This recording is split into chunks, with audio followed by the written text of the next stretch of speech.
whose reign would last thousands of years. They hailed from the land of the bow, far beyond the southern borders of Egypt.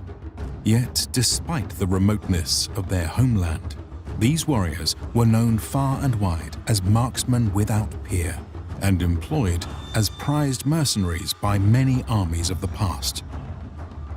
These were the Nubian archers, Longbowmen of Africa. Today, let us dive into the rich history of their unit and their country. You can learn much more about the lands of the Nile with the 4-part documentary series The Story of Egypt, available for streaming now through our sponsor Magellan TV. It does a great job showing the ancient civilization's rich landscape and culture, while sharing the stories of the numerous leaders, heroes, scholars, explorers, and villains who shaped its history. The episode is INVICTA to get a 1-month free trial. Enjoy! Nubian archers hailed from the lands of the southern Nile, which lay far beyond the traditional borders of Egypt. Both of these neighboring civilizations shared long histories that stretch back thousands of years to the very dawn of human history. Each would be molded in its own way by the differences in their respective environments. For instance, closer to its source, the Nile carves its way through hard rock, meandering and crashing over a series of 6 major cataracts. Eventually, however, it begins to straighten out and widen as it finally turns into a wide delta that spills into the Mediterranean. The consequences of this geographic determinism are that the southern lands around Nubia have narrow or non-existent floodplains which make irrigation difficult. Meanwhile, the presence of numerous cataracts greatly impede waterborne travel. Inversely, the northern lands around Egypt have wide floodplains that make agriculture easy, while unbroken north-flowing currents and south-blowing winds make travel luxuriously simple. Such differences would foster the development of 2 diverging yet entwined civilizations, with a natural friction point where one environment transitioned to the other, around the location of the first cataract. At first, both lands would have seen centuries of glacial development. Here, various small communities in primitive social structures ruled by chieftains vied for local supremacy. For some time, researchers believed that it was the Egyptian civilization, blessed with more favorable conditions for agriculture and trade, that matured beyond this state more quickly. In support of this claim would be ample evidence which points to the emergence of important early kingdoms in the lands of the north between the 4th and 3rd millennia BC. These in turn would eventually unify under Narmer, the first pharaoh of Upper and Lower Egypt, around 3100 BC. However, absence of evidence is not evidence of absence, and various other modern factors have limited our understanding of the Neolithic period of Sudan.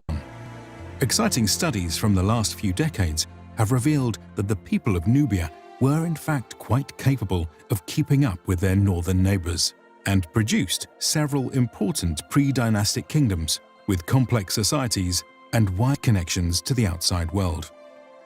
Unfortunately, flooding caused by the Aswan Dam and a poor state of preservation in the region have done much to keep us from learning more about these groups. By the 2500s BC, though, our shrouded vision of the past begins to clear with the ascension of the Kingdom of Kerma. This rising power began as an important urban center that dominated the area surrounding the Third Cataract. Eventually, it gained control of the vast lands extending from the First to the Fourth Cataracts, thus rivaling the size of its contemporary rulers to the north. Within its borders lay a multitude of different tribes and peoples with their own particular ethnicities, cultures, religions, and dialects. Yet this was no apparent obstacle. The Kingdom of Kerma appears to have been a highly centralized state, which drew wealth from its lands, namely agriculture, pastoralism, animal products, mineral processing, and trade with the African interior. It leveraged these resources for the construction of new monumental architecture, the expansion of important irrigation projects, and the advancement of sophisticated metallurgical practices. At the same time, its military also evolved into a formidable army of skirmishers, footmen, cavalry, chariots, and war elephants, which clashed frequently with their neighbors. It is as a result of these battles that we first hear of the infamous Nubian archers. Let us now review what these would have looked like. We can start to get a sense of this from numerous artistic depictions and written descriptions recorded by both the Nubians themselves and their neighbors, who came to know them quite well. In terms of physical appearance, they are shown as being of dark skin with tall, muscled bodies. Herodotus indicates that for battle, some among them painted their bodies half with chalk and half with vermilion. Often they can be seen wearing skirts accented with animal pelts and other forms of prideful ornamentation. Their heads, for instance, often sported distinctive hairstyles with additional plumage to make them stand out even further. But what makes these imposing figures even more impressive are the massive bows they carried with them. These were self-bows, made from a single piece of wood which measured anywhere from around 1.5 to 2 meters in length, approximately the same size as the later English longbow. However, where it differs is that the Nubian longbow features reflexed tips which bend away from the archer when the weapon is unstrung. This likely would have been done using steam in order to improve the bow's performance when drawn and increase its power. Another interesting feature of such bows is that they do not appear to have used notches for securing the bowstring at its ends. This seems to have been done so as not to weaken the bow under high stress. Instead, the bowstring would have been secured by way of tied leather bindings. Self-bows of such size would typically be drawn to a length of around 60 to 70 centimeters. This meant that an optimal arrow would have a shaft just slightly longer than that amount. These projectiles would be made of seasoned palmwood, reed, or sturdy cane that was further smoothed out and may have been painted red or black. Their tails featured feather fletchings attached with an adhesive along with a knock end. Meanwhile, their points were capped by a variety of arrowhead forms. Herodotus states that these were made of stone, but we have evidence of bone, ivory, and iron tips as well. Basic versions came in a triangular point, while others had longer stems and might include sets of barbs. By some accounts, these arrowheads may have even been poisoned. Some researchers have been able to lend credence to this idea by running tests on residue found on ancient Egyptian arrowheads, which reveal some level of surviving toxicity. Interestingly, several carvings and statues depict Nubian archers walking proudly to war with arrows in hand. However, other evidence reassures us that they did indeed make use of quivers. Several of these from later periods have actually survived. Normally made of rawhide and tanned leather, they are elaborately decorated with many embossings, adornments, and streamers. Most examples appear to have been worn at the side, but some, like this tube-shaped design, were likely slung across one's back. Other specialty gear employed by these archers included bracelets and rings. Bracelets were worn on one's bow arm to protect the skin from the recoil of the bowstring. One surviving example seems to have had a paired thumb cover, which has led researchers to believe Nubians rested their arrows on their thumbs, holding it on the right side of the grip, which is opposite of the technique commonly used by contemporary European bowmen. Archer rings also helped with using a bow and arrow and are frequently found in Nubian archaeological sites. They may have been used as a rest for the arrow alongside the riser, or helped serve as a convenient hook for drawing the bowstring. In addition, These Nubian archers probably carried an array of other weaponry.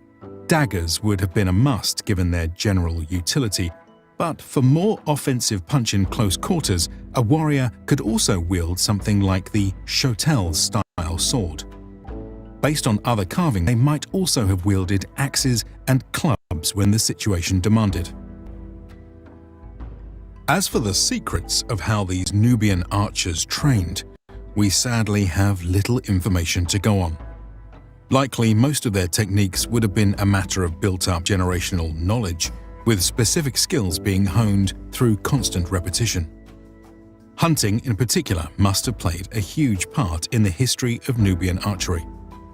Their lands were rich with all manner of wild game that could be hunted for sustenance, sport, trade, or tribute. This was certainly true in northern Egypt, where we routinely hear of the exploitation of such wildlife. Nobles, in particular, were known to ride out on horse or on chariot to take on particularly large animals. Perhaps the elite of the Nubian archers similarly competed to take down the most prized trophies. It seems likely that additional practice also occurred back in the major urban centers. Here, the walls of temples and palaces are studded with glorious depictions of various leaders and their bows. Perhaps this was similar to the wrestling competitions we see Nubians participating in on several Egyptian wall paintings. It's not difficult to imagine, therefore, that prominent figures were keen to show off their skill with the bow as a symbol of status. This was certainly the case with Nubian rulers who flexed that might before foreigners who visited their lands. For instance, when spies of Cambyses were discovered in the realm, the king of Nubia brought them before him and said, quote, "When the Persians can draw a bow of this greatness as easily as I do, only then should they bring overwhelming odds to attack the long-lived Ethiopians. But till then, they should thank the gods for not giving the sons of the Ethiopians a mind to win more territory than they currently have." When it came time to fight, each individual warrior would have to be slotted into the organization of the Nubian military. Once again, though, we lack any real understanding of what this looked like. Based on general principles of how tribal forces assemble, though, it seems reasonable to assume that they assembled locally under village chiefs, who in turn pulled their might on the level of the clan, then tribe, then kingdom. Given our lack of any specifics, it is tempting to brush off the organization of Nubian forces as being simple or primitive. Yet, this was certainly not the case. As we stated before, the rulers of Nubia ran a quite centralized and militarized state, which often brought its great resources to bear when it came to war-making. Constant fighting in and of itself forced them to adapt to survive, but they also had frequent exposure to the inner workings of the Egyptian army, as mercenaries over the centuries and even as commanders during the 25th dynasty. Meanwhile, their service in other armies, like that of the Achaemenids and Ptolemies, ensured that the Nubians remained well versed in the military affairs of their day. A similar conversation can be had when it comes to the tactics of the Nubian archers. We know little for sure, but can be quite confident that they were sophisticated and effective. The first thing to point out is that they seldom functioned alone. Nubian armies were mixed forces that fielded units of spearmen, axemen, swordsmen, cavalry, chariots, and even elephants. If they followed the traditional Egyptian model, then massed blocks of archers would be used to soften up the enemy, while mobile forces worked the flanks, and the center prepared to unleash a decisive charge to finish the job. This matches the description given to us by Diodorus Siculus, who states, quote, "After their arrows are exhausted, they finish the fight with wooden clubs." But it wasn't just in pitched battles that the Nubian archers proved useful. As light troops, they could advance quickly over terrain to act as raiders, conducting hit-and-run tactics or ambushes against enemy detachments or slow-moving forces. They also proved incredibly useful in fights over the many formidable fortifications which sprung up along the Nile. Here is one particularly evocative description of what the Achaemenids encountered when they ventured into the land of the bow.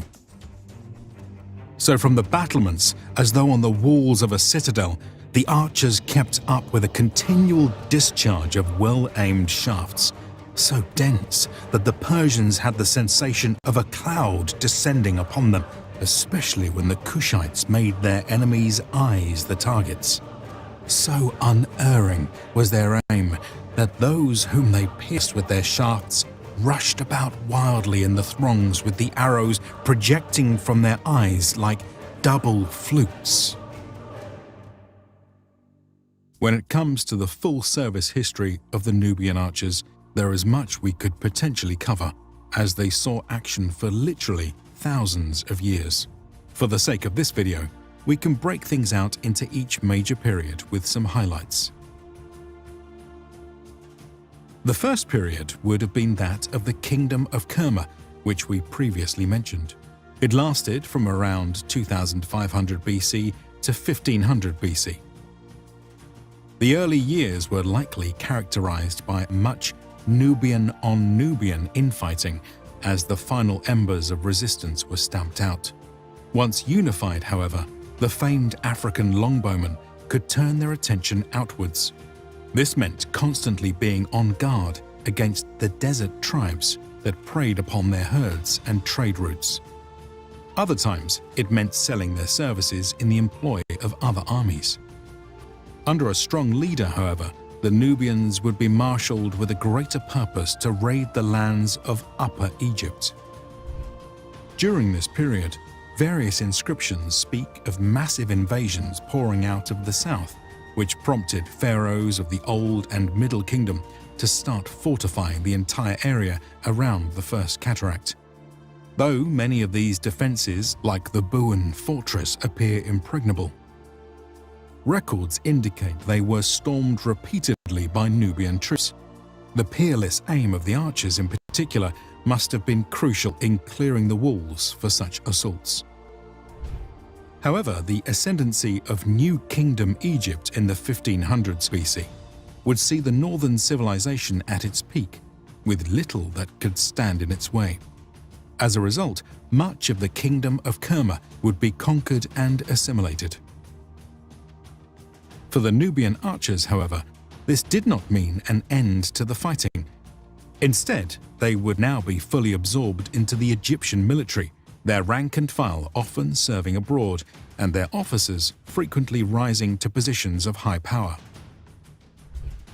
Sometimes, however, rebellions would flare up with Nubian arrows once again finding their way into Egyptian skulls. This was particularly true around the 1100s BC, when the new kingdom fell into terminal decline.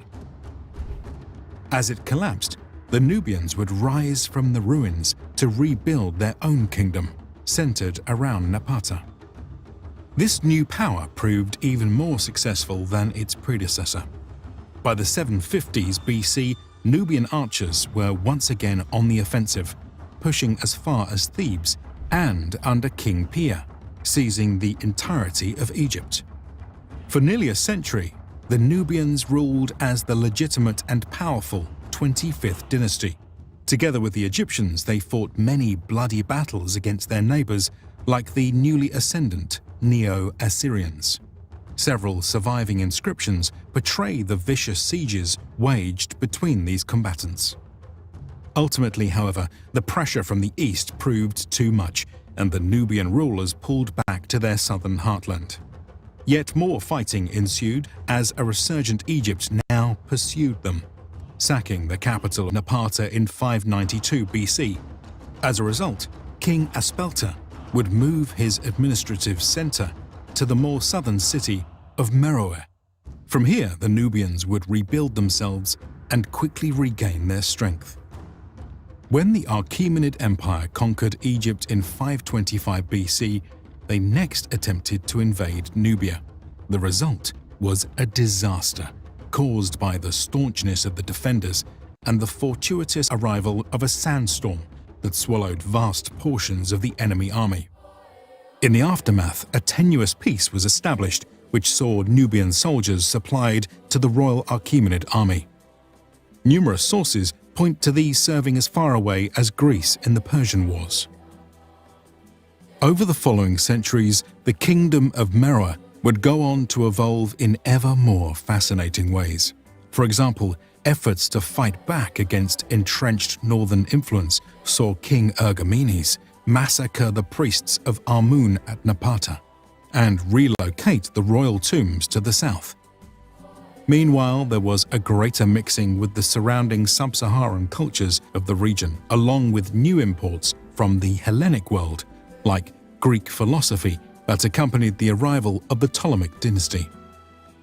We have no records of major Nubian wars in this era, but it is sure that there would have been the usual border skirmishes and tug-of-war taking place around the region of the First Cataract. The next conflict of note would occur in 25 BC, when the Nubians launched an invasion against the newly minted province of Roman Egypt. This, in turn, would be met with a counter-invasion that saw a series of pitched battles and sieges culminate in a standoff by the fortress of Premnis. We cover this conflict in greater detail in another video, which you can check out. But once the dust had settled, life along the Nile returned to the usual balance of power that had existed for millennia between north and south. This would last until the 3rd century AD, when the kingdom of Kush would be weakened by internal rebellion and eventually invaded by the rising power of Aksum. Yet, even after this occurred, archers of the Nubian territories would continue to fight on for centuries. We hope you've enjoyed this deep dive into the history of the Nubian archers and their incredible civilization. Let us know what unit of history you would like to see us cover next. A big thanks to the patrons for funding the channel and to the researchers, writers, and artists who made this episode possible. Be sure to like and subscribe for more content and check out these other related episodes. See you in the next one.